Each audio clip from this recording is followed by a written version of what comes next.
2 মাস ধরে চলছে লড়াই। এসএসসি কাণ্ডে এবার বিরাট পদক্ষেপ নিয়ে নিলেন চাকরিহারা শিক্ষকরা।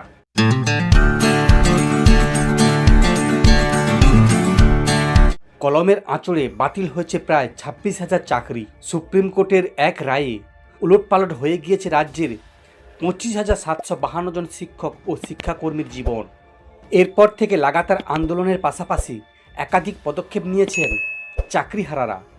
এবার যেমন সোজা রাষ্ট্রপতিকে চিঠি দিচ্ছেন তারা। দুর্নীতির কারণে গত 3রা এপ্রিল 2016 সালের এসএসসির সম্পূর্ণ প্যানেল বাতিলের রায় দেয় দেশের সর্বোচ্চ আদালত। অযোগ্যদের পাশাপাশি চাকরি হারান যোগ্যরাও। মঙ্গলবার রাষ্ট্রপতি দ্রৌপদী মুর্মুকে চিঠি দেবেন যোগ্য শিক্ষক এবং শিক্ষিকারা।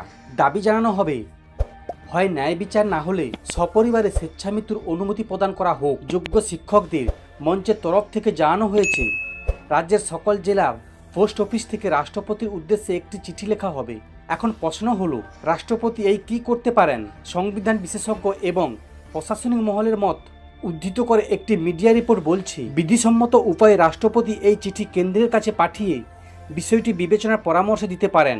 সেক্ষেত্রে রাষ্ট্রপতি পরামর্শ মেনে নিয়ে কেন্দ্রীয় সরকারের অ্যান্টি জেনারেল শীর্ষ আদালতকে নিজের রায় পুনরায় বিবেচনার আবেদন জানাতে পারেন।